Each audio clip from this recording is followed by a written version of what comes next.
Naomi Carter stood near the front door of the luxury apartment, her suitcase already packed. The city lights of Houston glowed through the tall glass windows behind her, but she did not turn to look. She had lived in this place for years, yet tonight it felt like she was only a guest who had stayed too long. Her mother, Patricia Carter, stood across the room with her arms folded. Her face was calm, almost emotionless, like she had already decided how this night would end. Patricia's voice was steady, sharp, and controlled. She spoke as if she were correcting a mistake, not pushing her daughter out of a home. Her father, Leonard Carter, sat on the edge of the couch. He kept his eyes on the floor. Every few seconds he rubbed his hands together, but he did not say a word. He never did when things became uncomfortable. "You've changed," Patricia said. "You're too independent now. You don't listen anymore. You set a bad example." Naomi stood still. She held the strap of her bag, gripping it tightly, but her face showed nothing.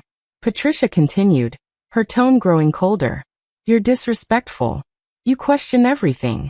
This is not how a daughter should behave." Leonard shifted slightly but still avoided Naomi's eyes. Then came the sentence that cut the deepest. A grown woman shouldn't still be living off her parents. The words hung in the air, heavy and cruel. Naomi felt her chest tighten, but she did not react. She did not raise her voice. She did not cry. She simply stood there, letting the words sink in. What they did not know, what they had chosen to forget, was the truth. For nearly 2 years, Naomi had been paying the rent for this apartment. $7,500 every month, quietly, on time. No press, no thanks. It had been her money keeping these walls around them, her salary keeping the lights on, her silence protecting their pride. Her parents had asked her not to tell anyone. They said it was temporary. They said it was about dignity. Naomi had agreed, believing that loyalty would finally earn her love. From the hallway, her younger brother Evan watched. He leaned against the wall, his hands in his pockets, his face confused. He did not fully understand what was happening. He never had to. He was protected from these moments. Shielded. Favored. Naomi looked at him briefly, then back at her parents. She could have spoken up. She could have told them the truth. She could have said, "I pay for this place. I always have." She could have exposed everything and watched their faces change. But she didn't. She chose silence. Not because she was weak, but because she was tired. Tired of proving her worth. Tired of begging to be seen. Tired of fighting for respect in a home where love had conditions. She lifted her bag and walked toward the door. No one stopped her. When the door closed behind her, the sound echoed softly through the apartment. Naomi paused in the hallway outside, took one slow breath, and felt something break, and something else finally loosen inside her. They had kicked her out of a home she was quietly holding together. Oldest child. Always responsible. Always overlooked. That had been Naomi Carter's life for as long as she could remember. Growing up, Naomi learned very early that she was expected to be strong. If something went wrong, she was the one who had to fix it. If someone needed help, her name was called first. Praise was rare, but expectations were endless. She became reliable because she had no other choice. As an adult, Naomi worked as a senior operations manager at a logistics company. It was a demanding job that required long hours, clear thinking, and constant problem solving. She was good at it. Her salary was steady, her savings healthy, and her bills always paid on time. From the outside, she looked successful and in control. Inside, she was exhausted in a way sleep could not fix. Her family had always been complicated. Her mother, Patricia, cared deeply about appearances. What people thought mattered more than how anyone actually felt. Patricia believed daughters should sacrifice quietly without complaint. Love, in her mind, was earned through obedience and self-denial. She rarely showed affection, and often withheld approval as a form of control. Her father, Leonard, was proud but deeply insecure. He struggled with failure and hated confrontation.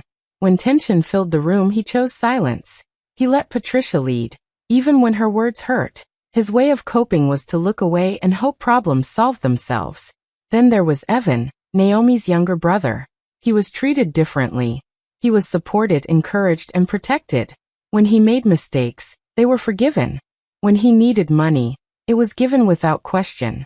Responsibility never followed him the way it followed Naomi. This imbalance shaped Naomi's role in the family. She paid her own way through college while managing part-time work. When emergencies came up, medical bills, sudden expenses, shortfalls, Naomi stepped in without being asked. She never kept count. She never demanded thanks. She told herself that this was what family did. Everything changed when her parents' small business failed. They were embarrassed and scared. Their income dropped suddenly, but they refused to downsize or admit trouble to friends or relatives. One evening, quietly and carefully, they asked Naomi for help. Could she cover the apartment rent for a while? Just until things improved. Naomi said yes. The rent was high, $7,500 a month, but she could manage it. She adjusted her budget, cut back on her own plans, and took over the payments. Month after month, she paid without missing a single deadline. Her parents made one condition very clear. No one could know. They said it was about dignity, about protecting the family name, about not letting people talk. Naomi understood, or at least she thought she did. She agreed to keep it secret, believing that her sacrifice would finally be seen. That loyalty would earn her appreciation. That love would follow. It didn't. Instead, her efforts became invisible. Her parents continued to act as if they were in control. They criticized her independence, questioned her choices, and reminded her of her place. The more she gave, the smaller she felt. Over time, the emotional cost began to grow. Naomi learned to shrink herself in conversations. She learned not to argue, not to explain, not to defend. Any attempt to speak up was labeled as attitude. Any boundary was called selfishness. She buried her resentment under duty and told herself that being patient was the same as being kind. Deep down, she lived with a constant fear of being called difficult, ungrateful, or disloyal. So she stayed quiet. She carried the weight. She kept the peace. And in doing so, she slowly disappeared inside her own life. Parents announced they are hosting Evan's promotion celebration in the apartment like it is the most natural thing in the world. Patricia is excited, already talking about decorations, food, and which relatives will be invited.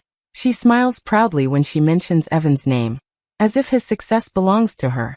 Then she turns to Naomi. "You'll need to move out for a while," Patricia says casually. "Evan needs space. This is his moment." The words catch Naomi off guard. She blinks, unsure if she heard correctly. "Move out?" Naomi asks quietly. "For how long?" Patricia sighs, clearly annoyed. "Why do you always make things difficult? You're grown. You can stay somewhere else. Let your brother enjoy his success." Something shifts inside Naomi. For the first time in years, she doesn't immediately agree. "I live here too," she says. Her voice is calm but firm. "This is my home." Patricia's expression hardens. "You're being selfish. This isn't about you. You should be happy for your brother, not jealous." Jealous. The word stings more than Naomi expects. "I'm not jealous," Naomi replies. "I just don't understand why I have to leave."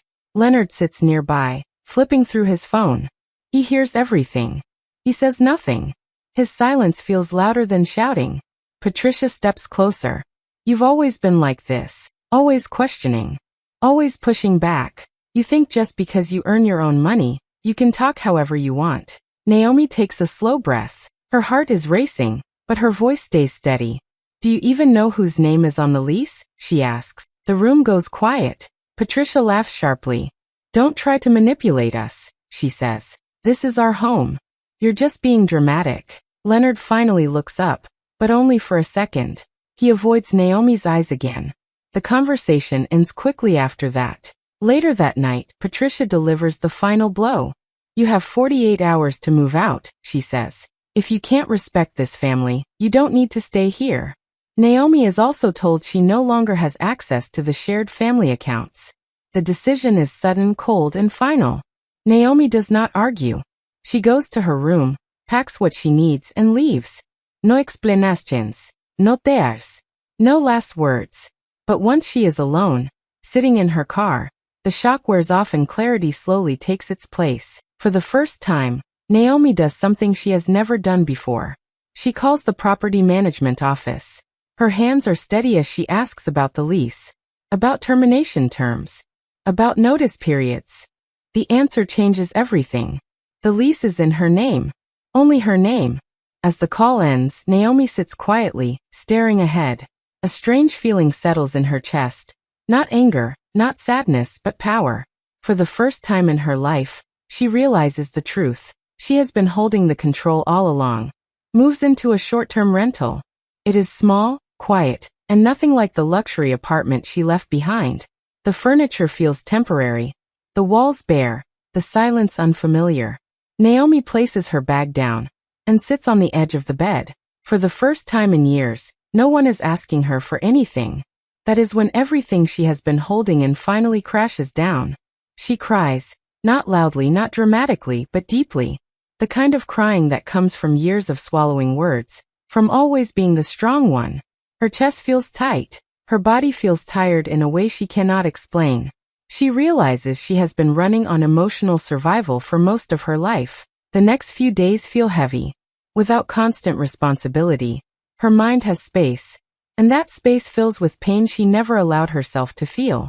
She keeps replaying conversations, moments where she stayed silent, times she gave more than she had. Eventually, Naomi starts therapy. In the first session, she struggles to explain why she feels guilty for choosing herself. The therapist listens carefully and gently names things Naomi has never heard out loud before. People-pleasing, emotional neglect, conditional love. Hearing the words hurts, but it also brings relief. For the first time, someone sees the pattern clearly and believes her. While Naomi is trying to breathe again, her parents' world begins to crack. The rent payment fails. At first, Patricia assumes it is a banking error. She refreshes the account again and again. When the notification does not disappear, panic creeps in. A few days later, the property management office calls. Not Naomi, but Leonard. They ask about the missed payment. Leonard is confused. He says there must be a mistake. The voice on the other end calmly explains the account history. The name on the lease. The payment pattern. 2 full years. Leonard's hands shake as he hangs up the phone. Reality hits hard. Without Naomi's money, they cannot afford the apartment. Patricia reacts the way she always does, by controlling the story. She calls Naomi, her voice shaking, filled with tears. She says she is hurt, betrayed, humiliated. She says Naomi has abandoned the family. She says she is suffering and does not understand why her daughter would do this to her. Naomi listens once, then twice, but something is different now. She recognizes the pattern. The tears are not about understanding. They are about pulling her back into the role of fixer. Leonard calls next. His tone is sharp and patient. He does not apologize. He demands help. He says Naomi is being unreasonable. He reminds her of everything they have done for her. He avoids responsibility the same way he always has. Then Evan reaches out. His message is confused, not angry. He asks why everyone is stressed, why their parents are suddenly talking about money. He has no idea Naomi was paying the rent. He has no idea how much she has carried. Naomi stares at her phone for a long time. She feels the familiar pull, the urge to explain, to rescue, to make things easier for everyone. Guilt presses down on her chest, heavy and familiar. But this time, she does not answer right away. Instead, she blocks her parents' numbers. It is not done out of anger. It is done out of necessity. The silence that follows is uncomfortable. The guilt does not disappear. It sits with her, loud and demanding. But Naomi learns something new in therapy. Guilt does not always mean you are wrong. Sometimes, it means you are changing a pattern that benefited others at your expense. She learns to sit with that guilt without acting on it.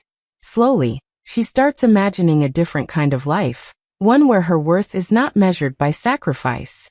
One where love does not require silence. One where she is allowed to take up space without apologizing. Meanwhile, the pressure on her parents grows. Another notice arrives, then another. Eviction warnings are posted. The property manager becomes more direct. Deadlines are mentioned. Consequences are clear. Patricia panics, not just about losing the apartment, but about what people will think. She worries about neighbors, relatives, friends who believe they are still successful and stable. She makes frantic calls, trying to borrow money, trying to keep the image alive. Leonard withdraws further, overwhelmed and exposed. They scramble to keep up appearances, but the cracks are too deep now. Naomi watches all of this from a distance. She feels sadness, yes. She feels grief for the family she wished she had. But she also feels something new, strength. She is no longer carrying a weight that was never meant to be hers alone. For the first time, Naomi chooses herself and does not look back. Emergency family meeting at the apartment. Patricia insists everyone must be there. Her voice on the phone is tight, urgent, almost shaking. She says it is important. She says things have gone too far. Naomi arrives last. The apartment looks the same, but it feels different now. The air is heavy. Leonard sits on the couch, tense and pale. Evan stands near the window, confused and uneasy. Patricia paces back and forth, trying to stay in control. A man in a suit stands near the dining table. He introduces himself as the property manager. Naomi takes a seat quietly. The property manager opens a folder and places several documents on the table. He speaks calmly and clearly, as if this is just another day at work. There has been some confusion about the lease and the missed payments, he says. So we are here to clarify. He slides the lease agreement forward. Naomi's name is printed at the top. Only her name. The room goes silent. Patricia stares at the paper, her face slowly draining of color. That's not right, she says quickly. There must be a mistake. The property manager shakes his head. There is no mistake. Naomi Carter is the sole leaseholder. He then opens another document. These are the payment records, he continues. The rent has been paid from Ms. Carter's account for the past 2 years. Every month. On time. No one speaks. Leonard's hands begin to tremble. He lowers his head, covering his face. His shoulders shake as the truth finally catches up with him. Evan looks at Naomi, his eyes wide. You were paying? He asks softly. Naomi nods once. Patricia's shock turns into anger. You humiliated us, she shouts, pointing at Naomi. You let us look foolish. You betrayed your own family. Naomi does not raise her voice. I didn't humiliate anyone, she says calmly. I just stopped hiding the truth. Leonard finally speaks, his voice breaking. Why didn't you say anything? He asks. I was asked not to, Naomi replies. I was told to protect your dignity. I did that. For 2 years. Evan looks between them, understanding settling in. For the first time, he sees the weight Naomi has been carrying alone. Patricia tries to regain control. Family helps family, she says sharply. You should have kept helping. Naomi stands up slowly. I did help, she says, but I won't sacrifice myself anymore. She takes a breath and speaks clearly, without anger. I will give you 30 days, Naomi says. 30 days to find another place. After that, I will terminate the lease. Patricia gasps. Leonard looks defeated. Evan says nothing. Naomi picks up her bag. As she walks to the door, no one stops her. She pauses for just a moment, then opens it and leaves. This time, she is not being pushed out. This time she is walking away, on her own terms. Family hierarchy shattered. Nothing is the same anymore. Without Naomi's money, her parents have no choice but to downsize. They move out of the luxury apartment and into a smaller place. It is not what they wanted, and it is not what they tell people at first. Their perfect image begins to crack. Friends ask questions. Relatives whisper. The story Patricia once controlled slips out of her hands. Leonard becomes quieter than ever. The failure he tried to avoid is now visible. He no longer pretends to be in charge. Patricia struggles the most. Losing status hurts her more than losing comfort. She feels exposed, embarrassed, and angry, but she does not apologize. Instead, she blames the situation, the timing, and sometimes Naomi. The family order she relied on is gone. Naomi does not stay to watch any of it. She moves into her own modest apartment. It is smaller, simpler, and far from luxurious. But it is hers. Every piece of furniture is chosen by her. Every bill is in her name. There is no tension in the air, no walking on eggshells. For the first time, home feels peaceful. Naomi begins to redefine what success means to her. It is no longer about appearances, titles, or approval. It is about stability, honesty, and emotional safety. She allows herself rest without guilt.